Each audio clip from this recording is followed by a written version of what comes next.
Hello दोस्तों, जोहार, नमस्कार। मैं आज सीटेट 2026 के विशेष प्रिपरेशन को लेकर आया हूं।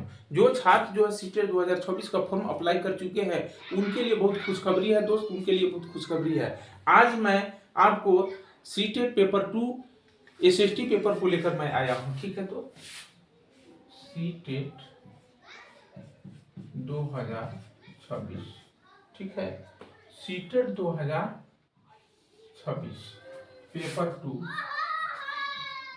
यह भैया पेपर 2 है, एसएसटी। ठीक है, इसमें आज जो मैं पॉलिटिक्स सब्जेक्ट को लेकर मैं आया हूं।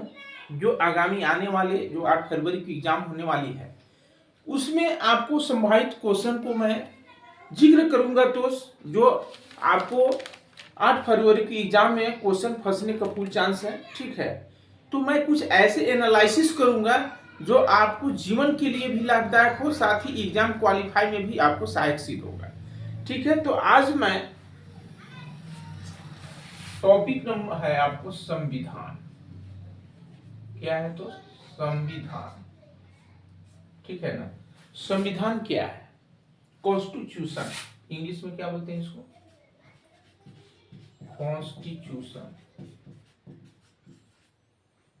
ठीक है, क्या बोलते हैं? कॉन्स्टिट्यूशन, संविधान।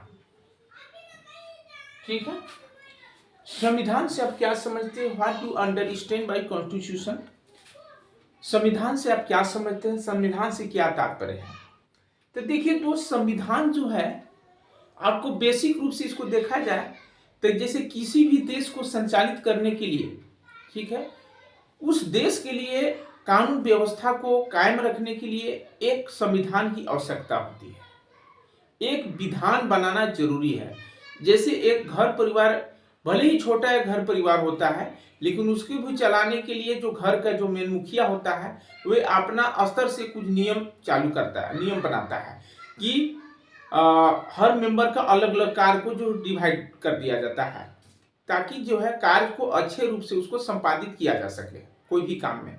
ठीक है, तो उसी प्रकार से जैसे देश तो बहुत बड़े स्तर का चीज हो गया, बड़े पैमाने की चीज हो गया, तो उसको सही रूप से आपको चलाने के लिए, सुचारू रूप से संचालित करने के लिए उसे कुछ न कुछ विधान की आवश्यकता होगी। जब तक कोई न कोई विधान, कोई नियम, कोई लागू नहीं होगा तो देश, एक बड़ा देश जो है, कैसे चलेगा? आपको उसको चलाने के लिए एक संविधान की आवश्यकता है। जैसे हमारे भारतवर्ष जब अंग्रेजों के गुलाम था, 1947 से पहले जब अंग्रेजों के गुलाम था, तो उस समय हमारे भारत का संविधान लागू नहीं था। ठीक है ना, तो अंग्रेज सरकार के द्वारा भारत की जो भी है आर्थिक, सामाजिक, राजनीतिक व धार्मिक स्थिति पर उन्होंने बहुत जो है ठेस पहुंचाया। ठीक है दोस्तों, हमारे राष्ट्रपिता महात्मा गांधी के नेतृत्व में, ठीक है, एक बहुत बड़े आंदोलन चलाया गया, कई अनेक आंदोलन चलाए गए, असहयोग आंदोलन, सविनय अवज्ञा आंदोलन, अंततः भारत छोड़ो आंदोलन चलाया गया 1942 में। तत्पश्चात हमारा भारत देश जो है 15 अगस्त 1947 ईस्वी को एक स्वतंत्र राष्ट्र के रूप में जो है निर्मित हुआ है। ठीक है, और इसके बाद जो है 47 के बाद जो है हमारे डॉक्टर भीमराव अंबेडकर महोदय जी के नेतृत्व में, उनके एक टीम के माध्यम से, विशेषकर आपको संविधान के निर्माता डॉक्टर भीमराव अंबेडकर को माने जाते हैं, तो उन्होंने आपको विश्व भ्रमण किए और विश्व भ्रमण के दौरान जो है अनेक देशों के संविधान को उन्होंने अच्छा से, गहनता से स्टडी किया। ठीक है, और विभिन्न कंट्री के विदेश, हर विदेश से अन्य, माने आपको इंटरनेशनल लेवल में गए और वहाँ की हर कंट्री का जो संविधान है, वहाँ की जो विधान है, नियम है, वे जो है आपको वो फॉलो किए। और जब भारत देश में जब वो आते हैं तो ये भारत के भी ये संविधान जो है एक लागू करते हैं। भारत का संविधान जो है, आप ये जानते हैं कि भारत का संविधान बनाने में 2 वर्ष 11 माह 18 दिन लग गया है, अबाउटली 3 ईयर्स लग गया है दोस्त। ठीक है, तो आपको संविधान को बनाने में जो है आपको डॉक्टर भीमराव अंबेडकर जी का अहम भूमिका है, जो आज हम लोग जो है उनको जो है सतत नमन देते हैं, कोटि कोटि नमन देते हैं, उनका हार्दिक अभिनंदन करते हैं। ठीक है, कि उन्हीं का देन है कि आज हमारे भारत कंट्री जो है सही रूप से संचालित हो रहा है।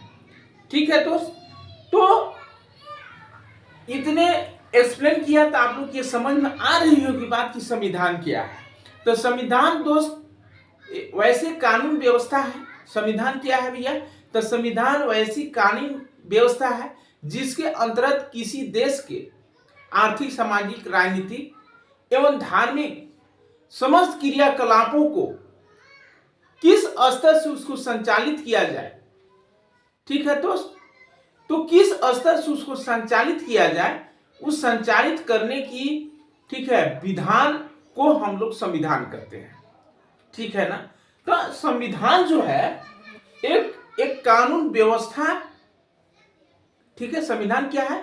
तो संविधान जो है किसी देश की कानून व्यवस्था का एक जो है एक शास्त्र है वो भी। ठीक है ना दोस्त, कानून व्यवस्था भी एक जो है, जैसे हम लोग किसी भी शास्त्र की ओर अध्ययन करते हैं, जैसे आप पौराणिक सबसे पुराना वेद ऋग्वेद की अब चर्चा करेंगे, तो वो भी एक शास्त्र है। तो किसी भी देश को संचालित करने के लिए एक शास्त्र का गठन जो है, कोई ना कोई देश अपना जो कानून विधान लागू करता है। ठीक है, तो हमारे भारत के संविधान के निर्माता डॉक्टर भीमराव अंबेडकर जी के द्वारा भारत का संविधान जो है 26 जनवरी 1950 ईस्वी को लागू किया गया। ठीक है, जिससे आज हमारा भारतीय राष्ट्र जो है सही रूप से संपन्न हो रहा है। ठीक है, तो संविधान जो है एक कानून व्यवस्था है, एक विधान है जिसके अंतर्गत देश के समस्त नागरिकों को वे कानून का पालन करना पड़ता है। ठीक है दोस्त, तो कानून, ठीक है, कानून बनाने का अधिकार जो है सिर्फ केंद्र एवं राज्य सरकार को है। ये जिन मुद्दों पर कानून बना सकती है उसके लिए संविधान में 3 सूचियां दी गई है दोस्त। ठीक है, संविधान में जो कानून बनाने का अधिकार सिर्फ केंद्र और राज्य सरकार को है। सुन लीजिए, संविधान में कानून बनाने का अधिकार सिर्फ केंद्र एवं राज्य सरकार को है। ये जिन मुद्दों पर कानून बना सकती है उसके लिए संविधान में 3 सूचियां दी गई है, संघ सूची, राज्य सूची और समवर्ती सूची दोस्त। ठीक है, कितने सूचियां हैं? तो आपको संविधान में 3 सूचियां का उल्लेख है, संघ सूची, राज्य सूची और समवर्ती सूची। तो आपको हर सूची का वर्ग अलग अलग है। जैसे आपको संघ सूची में आप बात कीजिएगा, तो संघ सूची में क्या होता है कि इस सूची में आपको सुरक्षा, वित्त, संचार जैसे राष्ट्रीय महत्व के विषयों को रखा गया है। ठीक है, संघ सूची में आपको सुरक्षा, वित्त, संचार जैसे राष्ट्रीय महत्व के विषयों को इसमें रखा गया है, जिस पर केंद्र सरकार कानून बनाती है। ठीक है, संघ सूची में क्या है? तो संघ सूची में आपको सुरक्षा, वित्त, संचार जैसे राष्ट्रीय महत्व के विषय, राष्ट्रीय महत्व के लिए, कोई निजी महत्व के लिए नहीं दोस्त, यानी जैसे राष्ट्रीय महत्व के विषयों को रखा गया है जिस पर केंद्र सरकार कानून बनाती है। और राज्य सूची में राज्य से संबंधित विषयों जैसे भूमि हो गया, कृषि हो गया, पुलिस आदि होते हैं जिस पर राज्यों की सरकार कानून बनाती है। राज्य सूची में क्या है? तो राज्य सूची में राज्य से संबंधित विषयों जैसे भूमि, कृषि, ठीक है, पुलिस आदि होते हैं जिस पर राज्य सरकार उस पर कानून बनाती है। समवर्ती सूची में क्या होता है? तो कि समवर्ती सूची में आपको जैसे शिक्षा हो गया, स्वास्थ्य हो गया, पर्यावरण जैसे विषयों पर दोनों सरकार मिलकर कानून बनाती है इसमें। ठीक है, यानी समवर्ती सूची में आपको शिक्षा, स्वास्थ्य, पर्यावरण जैसे मुद्दों पर दोनों सरकार कानून इस पर बनाती है। तो आई होप, मैं आशा करता हूं कि आप लोग का संघ सूची, राज्य सूची एवं समवर्ती सूची के विषय में समझ में आई होगी। मैं पुनः इसको रिपीट कर दे रहा हूं, संघ सूची में सुरक्षा, वित्त, संचार जैसे राष्ट्रीय महत्व के विषयों का इसमें जो है उल्लेख किया जाता है जिस पर केंद्र सरकार कानून बनाती है। राज्य सूची में राज्य से संबंधित जैसे भूमि हो गया, कृषि हो गया, पुलिस आदि होते हैं जिस पर राज्य सरकार इस पर कानून बनाती है। समवर्ती सूची में शिक्षा, स्वास्थ्य, पर्यावरण जैसे मुद्दों पर दोनों सरकार मिलकर कानून बनाती है, केंद्र सरकार और राज्य सरकार। ठीक है, नेक्स्ट है आपको केंद्र स्तर पर कार्यपालिका का संवैधानिक अध्यक्ष राष्ट्रपति होता है। सुन लीजिए, यानी केंद्र स्तर पर आप सेंट्रल लेवल में आप जाएंगे, ठीक है सर, तो आपको कार्यपालिका संवैधानिक अध्यक्ष आपको राष्ट्रपति होता है। आप लोग की यह भली भांति जानकारी है कि राष्ट्रपति जो है आपको देश का जो प्रथम नागरिक होता है, ठीक है। लेकिन वास्तविक शक्ति जो है मंत्री परिषद के हाथ में होती है। मंत्री परिषद का अध्यक्ष जो है प्रधानमंत्री होता है दोस्त, ठीक है। मंत्री परिषद का अध्यक्ष कौन होता है भैया?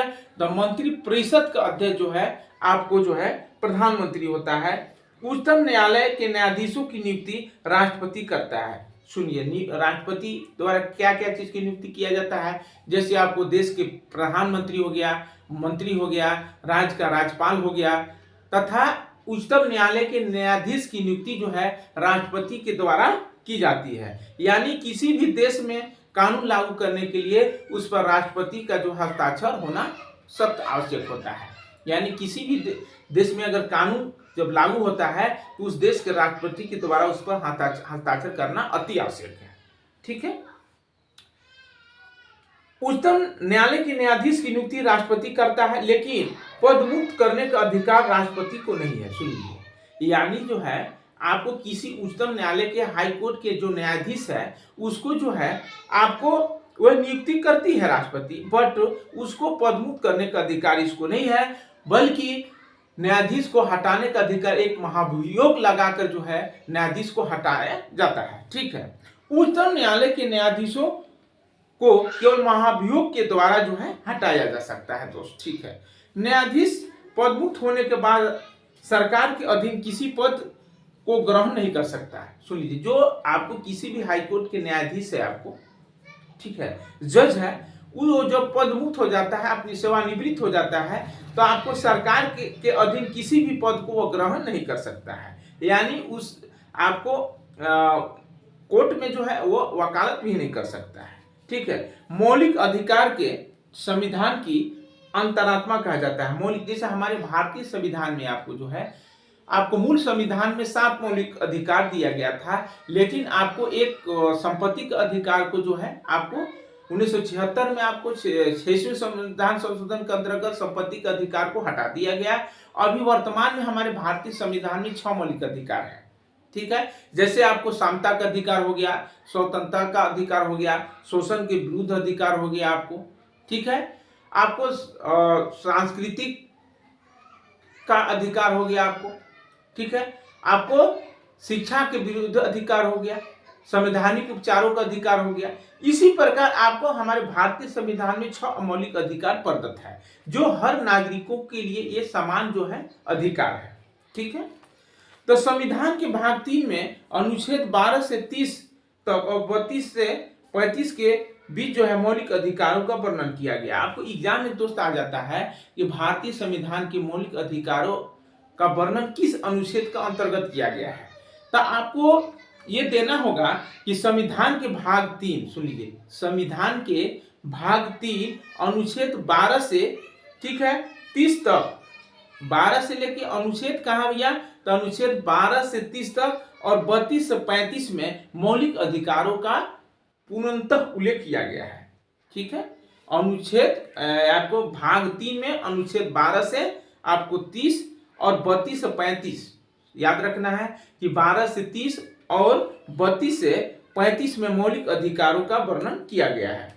प्रारंभ में संविधान में 7 मौलिक अधिकारों का वर्णन किया गया था, लेकिन बाद में संपत्ति के अधिकार को हटा दिया गया। वर्तमान में 6 मौलिक अधिकार है। कितने अधिकार है? 6 अधिकार है। मैं इसको पुनः रिपीट कर दे रहा हूं। जैसे आपको है समानता का अधिकार, स्वतंत्रता का अधिकार, शोषण के विरुद्ध अधिकार, धार्मिक स्वतंत्रता का अधिकार, सांस्कृतिक और शैक्षणिक अधिकार, और छठा है आपको संवैधानिक उपचारों का अधिकार, ठीक है। तो यानी समानता का अधिकार का मतलब हुआ कि किसी भी जैसे राष्ट्र के हर वर्ग के लोगों के लिए, जैसे निम्न वर्ग को हो, उच्च वर्ग को हो, मध्यम वर्ग को, ये इसमें कोई आपको कोई भेदभाव नहीं करना है। यानी हर नागरिकों के लिए, जो गरीब हो, अमीर हो, मध्यम हो, उससे मतलब नहीं है भैया। हर नागरिकों के लिए जो है समान अधिकार मिले, समान उसका हक मिले।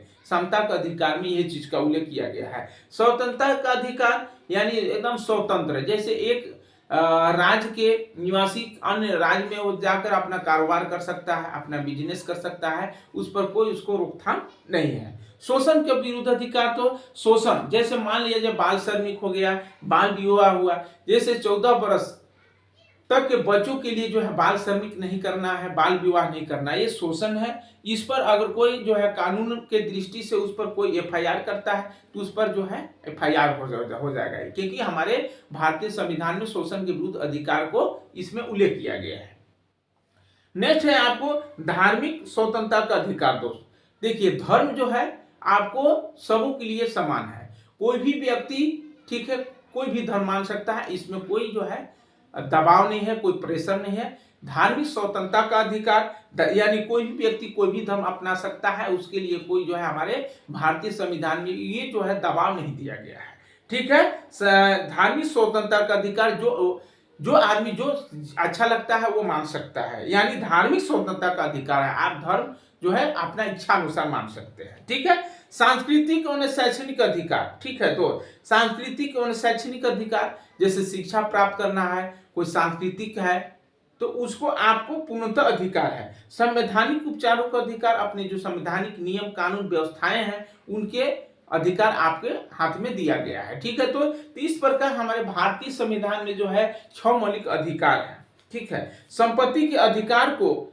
ठीक है, आपको 1978 ईस्वी में 44वें संविधान संशोधन के द्वारा हटाया गया है। तो देखिए, ठीक है ना, इसमें आपको थोड़ा सा केयर करना है कि जो संपत्ति के अधिकार है, ठीक है ना, इस संपत्ति के अधिकार को 1978 ईस्वी में 44वें संविधान संशोधन के द्वारा हटाया गया है। 1978 में 6वें ने, तो ये 44वें संविधान संशोधन के द्वारा इसको हटाया गया है। 1 अप्रैल 2010 से शिक्षा का अधिकार कानून यानी राइट टू एजुकेशन एक्ट लागू किया गया है। इसमें बच्चों के अनिवार्य एवं निःशुल्क शिक्षा देने का प्रावधान है।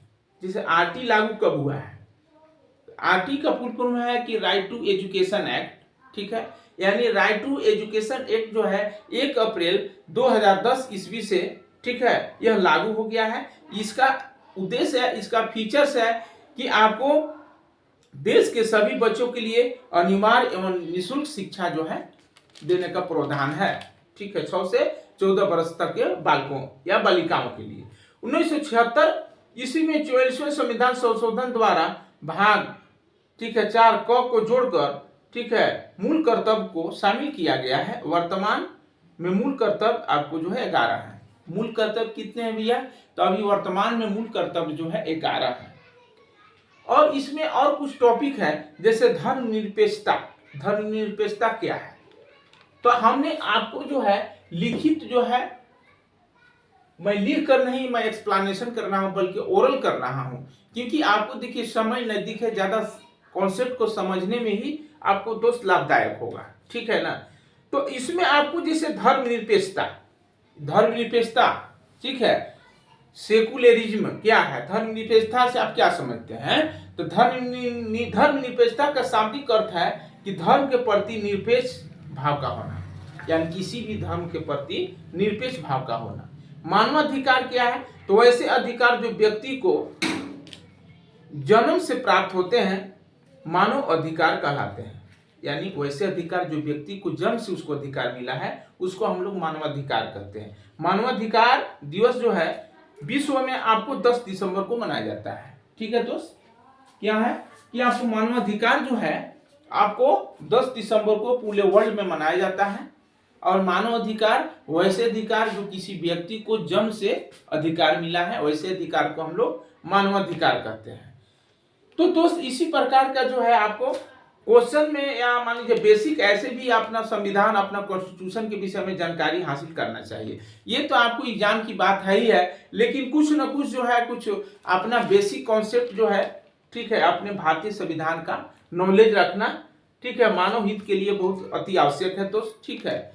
तो इसमें आपको देखिए, आपको एक और है कि आपको संविधान की सार किसे कहा जाता है? तो प्रीएम्बल को, यानी प्रस्तावना को दोस्त जो है ना, प्रस्तावना को संविधान की सार कहा जाता है।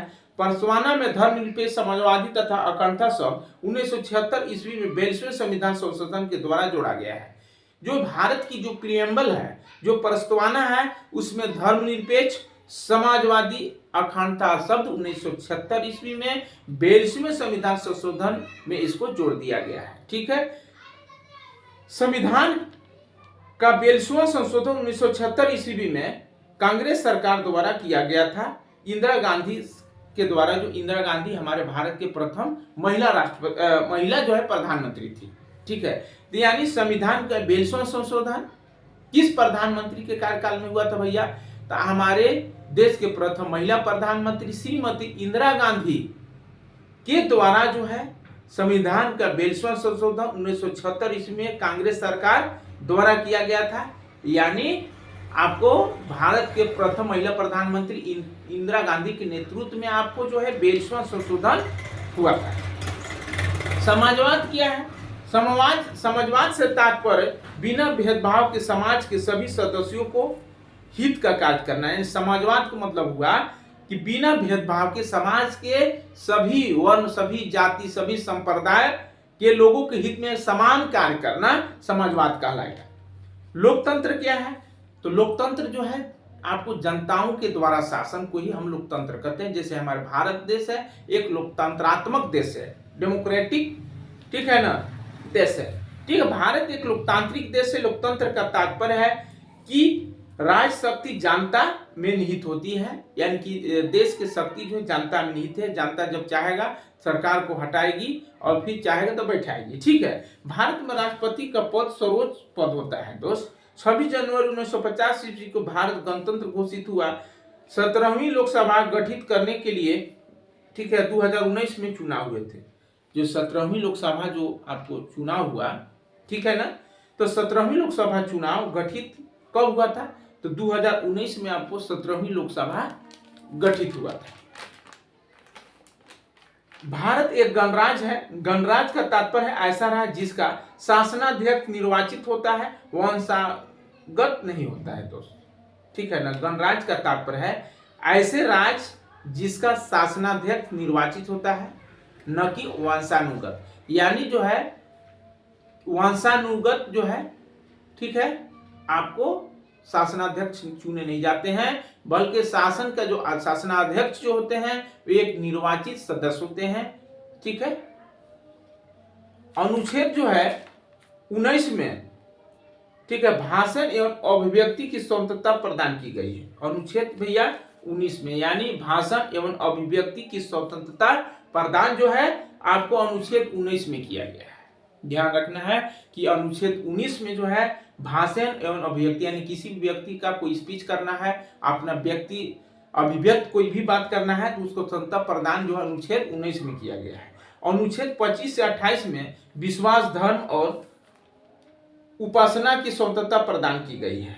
ठीक है दोस्त, भारत के प्रथम गृह मंत्री लौह पुरुष सरदार वल्लभ भाई पटेल थे। भारत के प्रथम गृह मंत्री कौन थे भैया? तो भारत के प्रथम गृह मंत्री जो है सरदार वल्लभ भाई पटेल थे। इसका जन्म जो है, ठीक है दोस्त, दिवस 31 अक्टूबर को मनाया जाता है। सरदार वल्लभ भाई पटेल का जन्म दिवस 31 अक्टूबर को मनाया जाता है।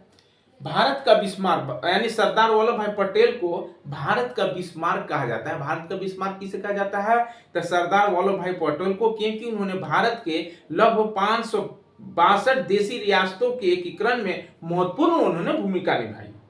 सरदार वल्लभ भाई पटेल का जन्म कब हुआ तो भैया ये भी जानना अति आवश्यक है। इनका जन्म 31 अक्टूबर 1875 ईस्वी को, जो 15 नवंबर 1875 ईस्वी को हमारे जो है भगवान बिरसा मुंडा का भी जन्म दिवस 15 नवंबर 1875 को मनाया जाता है। यानी 1875 ईस्वी का भी जो है, जैसे मुंडा का जन्म दिवस, मुंडा का जन्म डेट और सरदार वल्लभ भाई का जन्म डेट 1875 ही है, लेकिन डेट में आपको डिफरेंस है। उनका जन्म 15 नवंबर को हुआ था आपको बिरसा मुंडा का, और इनका जन्म 31 अक्टूबर को हुआ था, लेकिन जन्म 1875 ईस्वी को ही दोनों को हुआ था। और इनकी मृत्यु आपको दोस्त 15 दिसंबर 1950 ईस्वी को हुआ था।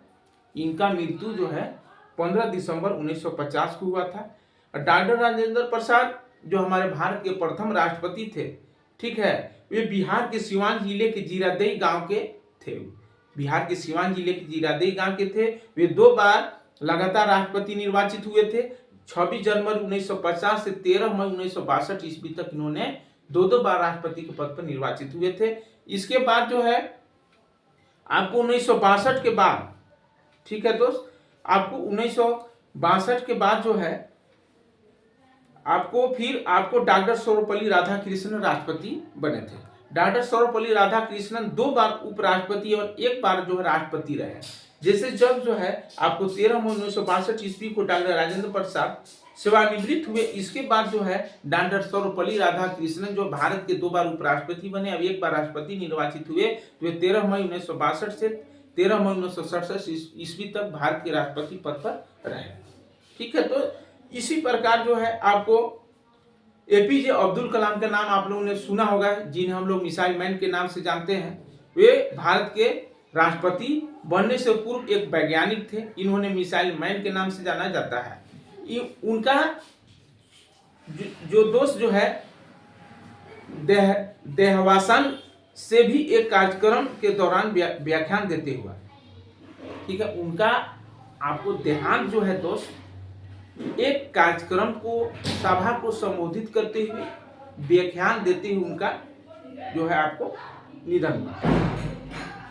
25 जुलाई 2002 से 25 जुलाई 2007 ईस्वी तक जो है डॉक्टर एपीजे अब्दुल कलाम जो है भारत के राष्ट्रपति थे। ठीक है दोस्त, तो इसी प्रकार का आपको निःशुल्क जो है आपको बेसिक जानकारियां आपको लेनी होगी, तो इस चैनल के माध्यम से आपको निःशुल्क में यूट्यूब के माध्यम से आपको जानकारियां प्राप्त होगी। ठीक है, तो आपको इस चैनल को आप सब्सक्राइब करें, लोगों तक शेयर करें। इसी प्रकार का आपको निःशुल्क जो है वीडियो प्रोवाइड समय होता रहेगा। ठीक है दोस्त, चलिए भैया, इतने ही कहकर मैं अपनी वाणी को विराम देता हूँ। जय हिंद, जय भारत।